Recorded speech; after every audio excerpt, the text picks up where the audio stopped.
Emily Rose. And I'm Dan Philgreen. Welcome to Shell Point Today for Thursday, May 24th.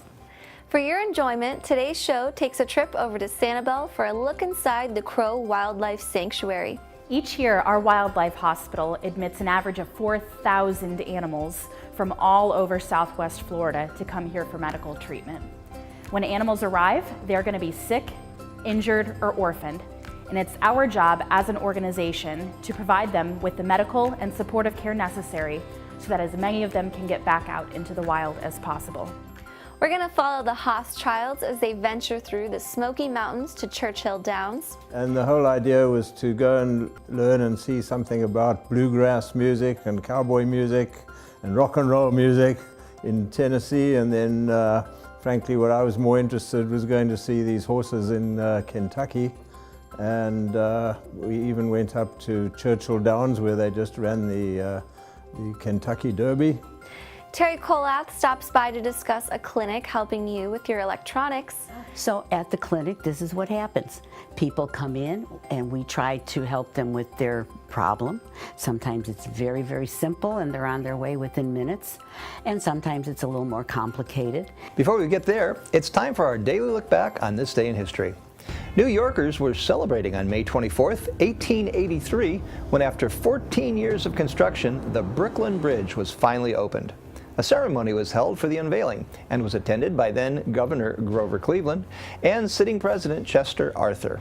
Construction of the bridge began in 1869 with the dream of connecting Brooklyn with the other boroughs of the rapidly growing city. At nearly 1,600 feet in length, the massive suspension bridge was dubbed the eighth wonder of the world and has since become one of the iconic images of New York City. Happening today is the highly anticipated Aviation Club meeting. At 1:15 in the Osprey Room, join Tim Klunk as he breaks down the cause and effect of one of the worst aviation disasters on American soil, the TWA Flight 800. Tim will talk about what the government says happened and how it contradicts the nearly 200 eyewitness accounts. It's a riveting discussion and includes the conspiracy theories that have followed the story for years. Beginning tomorrow, the community thrift store is having their amazing Memorial Day weekend sale. Stop by the shop where they will have 50% off everything. That's right, 50%. Peruse the aisles for clothing, kitchen gadgets, furniture, artwork, and much more. The Memorial Day sale is happening this Friday and Saturday only. So stop by between 9 a.m. and 4 p.m. to claim your deal. So Emily, is there anything you've had your eye on at the thrift store? Well, I recently just purchased a full patio furniture set for a great deal. So Wow. I'm looking for some accent pillows to go with that. You know, I have like 3 or 4 chandeliers in my house that came from there. Really? Yeah, all for the price of less than one would have cost me. It's a great deal when you go to the community thrift store. Looking to catch a good movie this Sunday? Then how about stopping by the Grand Cypress Room at 2 p.m. for a matinee showing of the 2011 hit Moneyball. This movie follows the antics of Oakland Athletics general manager Billy Beane as he circumnavigates the traditional baseball scouting logic and uses analytics to concoct a championship caliber team. Featuring Oscar-nominated performances from Brad Pitt and Jonah Hill, Moneyball isn't your usual sports movie and offers a unique view on America's pastime. The month of June is right around the corner, and it brings some fun events that you're going to want to attend. That includes the Academy Lunch and Learn with Professor Adrian Kerr. On June 2nd, he's going to present 30 historical facts we learned that are wrong. You'll be shocked at this historical journey that turns many things you thought you knew upside down.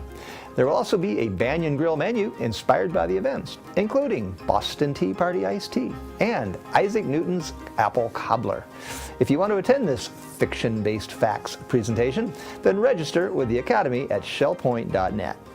And if April showers brings May's flowers, then June is about turning that foliage into works of art. And on June 11th, Resort Services will be hosting Shell Point's first ever flower arrangement workshop. A guide will showcase how florists create these beautiful arrangements in this interactive class. For $35, you will learn the intricate details that go into the floral creations, and you'll even be able to take your work home. Space is filling up, so stop by any concierge desk and reserve your seat today. Shell Point isn't the only organization celebrating 50 years. It's also the golden anniversary for the Clinic for the Rehabilitation of Wildlife, more commonly known as CROW. The other day, SBTV recently hopped over the causeway for an inside look at the conservation group and learned how you can get involved.